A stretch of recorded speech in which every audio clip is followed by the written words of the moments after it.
شیطان الرجیم بسم اللہ الرحمن الرحیم صلو علی الحبیب اللہم صلی علی سیدنا و مولانا محمد وبارک وسلم وصلی علیہ۔ بسم اللہ الرحمن الرحیم الا الذین تابوا وَأَصْلَحُوا وَاعْتَصَمُوا بِاللَّهِ وَأَخْلَصُوا دِينَهُمْ لِلَّهِ فَأُولَئِكَ مَعَ الْمُؤْمِنِينَ وَسَوْفَ يُؤْتِ اللَّهُ الْمُؤْمِنِينَ أَجْرًا عَظِيمًا۔ مَا يَفْعَلُ اللَّهُ بِعَذَابِكُمْ إِن شَكَرْتُمْ وَآمَنْتُمْ وَكَانَ اللَّهُ شَاكِرًا عَلِيمًا۔ صدق اللہ العظیم۔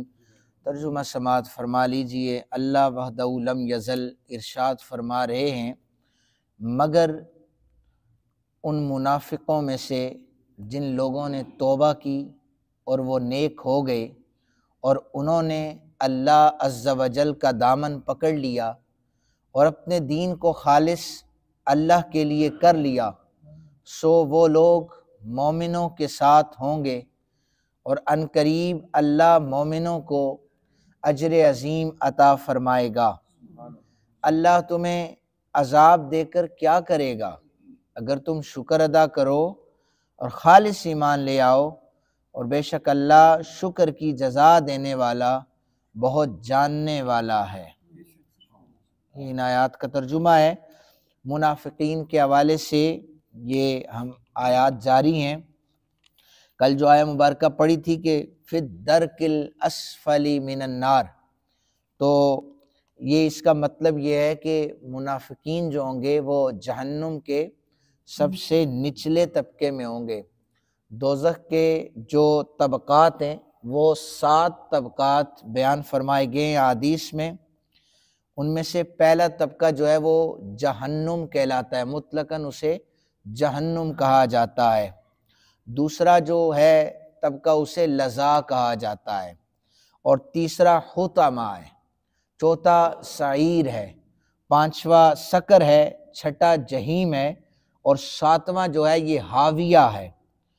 اور کبھی ان 7 طبقات پر جہنم کا اطلاق ہوتا ہے، اور پھر تہ در تہ یہ طبقات جو ہیں وہ تقسیم ہوتے ہیں۔ تو ان میں جو سب سے نیچے والا حاویہ جسے کہتے ہیں، یہاں پر اللہ عز و جل منافقین کو رکھے گا۔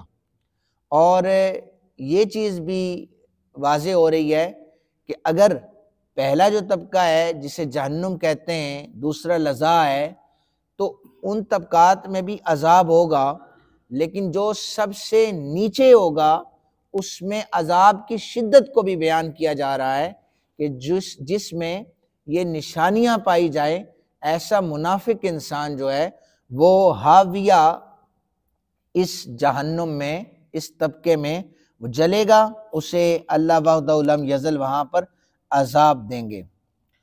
اس کے بعد اللہ تعالیٰ نے پھر منافقین سے عذاب کو دور کرنے کے لیے 4 شرائط بیان کی۔ جیسا کہ ہم نے پڑھا کہ اگر ان منافقوں میں سے کسی نے توبہ استغفار کر لی، وہ نیک ہو گئے، اللہ کا دامن پکڑ لیا، اپنے دین کو خاص اللہ کے لیے انہوں نے چنا، وہ لوگ مومنوں کے ساتھ ہوں گے اور انہیں اللہ اجر عظیم بھی عطا فرمائے گا۔ تو عذاب کے دور کرنے کی منافقوں کے ساتھ 4 شرائط اللہ رب ذوالجلال نے بیان فرمائی ہیں۔ پہلی شرط یہ ہے کہ وہ توبہ استغفار کر لیں، وہ ان گناہوں سے توبہ استغفار کریں۔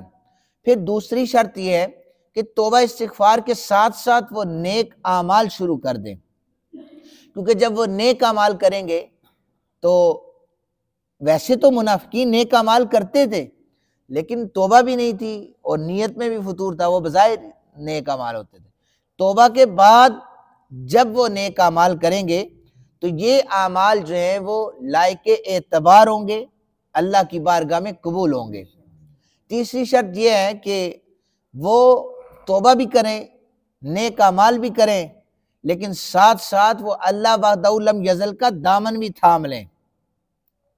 چوتھی شرط یہ ہے کہ وہ توبہ استغفار کے ساتھ ساتھ جتنی عبادات کر رہے ہیں ان میں ہر کام جو ہے محض اللہ عز و جل کی رضا کی خاطر ہونا چاہیے، وہ لوگوں کے لیے وہ نہیں ہونی چاہیے، ریاکاری نہیں ہونی چاہیے، وہ محض اللہ وحدہ لم یزل کی اخلاص، اس کی رضا کے لیے ہونا چاہیے۔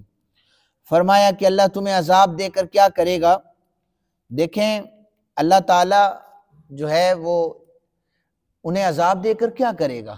ایک سوال ہو رہا ہے، کیا اس کا غصہ ٹھنڈا ہو جائے گا یا اسے کوئی نفع حاصل ہو جائے گا؟